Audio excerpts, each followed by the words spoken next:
del quinto, vamos a ver en Historia del Perú el tema del primer civilismo. Por primera vez, los civiles llegan al poder en el Perú en el año 1872. Y este primer civilismo duró hasta el año 1879, hasta la Guerra de Salitre. ¿En qué contexto en el Perú comenzó el gobierno de los civiles? Cuando aquí en el Perú estaba pues comenzando el primer civilismo, en el mundo se vive la paz armada. Se está viviendo el desarrollo y la consolidación del industrialismo. La segunda revolución industrial en Estados Unidos, en Alemania, en Japón, se está llegando a un tope ahí. Y aparecen los imperialismos que entran a rivalizar por el reparto del mundo. Esto es la preparación para la Primera Guerra Mundial, cuando aquí estuvimos pues no viviendo el primer civilismo. ¿Cuáles son las características de este primer civilismo? En primer lugar, el control del poder por primera vez lo hace el sector civil, por primera vez. 2. El tipo de gobierno que se va a tener ya no es militarizado, pues ahora es un gobierno civil, encabezado por Manuel Pardo, un ex consignatario que se enriqueció con la venta del guano y que ahora está en la política y está en el gobierno. El lema del gobierno de Manuel Pardo fue de que su república o la república es práctica, una república práctica. Su ideología de Manuel Pardo fue desarrollar una república práctica, que sea, digamos, un gobierno práctico, tecnológico. Luego, tomó el poder en una situación muy complicada. La economía del Perú estaba en una crisis total. ¿Por qué?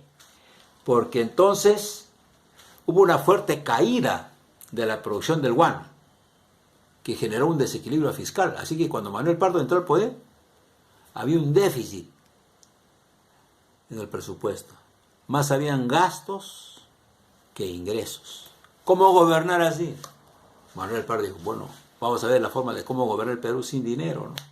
Sin ingresos, más es el gasto. Entonces, Manuel Pardo lo que hace es inmediatamente emitir una ley, la del estanco de salitre. Él va a nacionalizar el salitre de Tarapacá, que estaba explotado por empresas anglo-chilenas. Así que, con esta política de Manuel Pardo, los empresarios ingleses tuvieron que retirarse de Tarapacá, que explotaban el salitre. Y eso dio motivo a que entonces se nos declare la guerra por los chilenos, apoyados por los ingleses, ¿no? Pero sin embargo, Manuel Pardo, que encabezaba el primer civilismo en estos tiempos, promulgó una nueva ley del reglamento de instrucción pública. Se preocupó un poco por la educación, y como la minería era la actividad que estaba impulsando su gobierno, especialmente con la explotación del salitre, durante su gobierno de Manuel Pardo, se va a fundar la Escuela de Ingenieros, lo que hoy día es la UNI, la Universidad Nacional de Ingeniería, ¿no? Entonces, tenemos que tener en cuenta que el primer civilismo está haciendo pues algunos cambios, ¿no?, a favor del Estado, de la nación.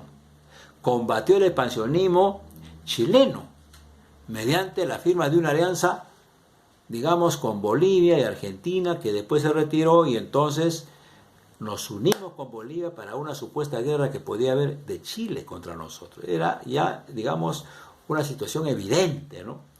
Por eso entonces, este gobierno de Manuel Pardo nos va a llevar prácticamente a la guerra al firmarse ese tratado de alianza defensivo. Ahora, ¿qué consecuencias trajo este primer civilismo? El desarrollo de una política nacionalista, proteccionista, que para nuestro país está bueno eso. Mucho mejor que un gobierno entreguista que entrega todos los recursos a las empresas extranjeras y que no queda sino poco para el país, lo cual no es razonable, ¿no? Por eso entonces hay tres preguntas que resolver, jovencito. Primero, ¿qué fue el gobierno digamos, qué fue el primer civilismo, ¿no? Uno. Dos, ¿qué recursos controló el primer civilismo? Y tres, ¿para qué estatizó el salitre Manuel Pardo? Hasta ahí llegamos, Jorge.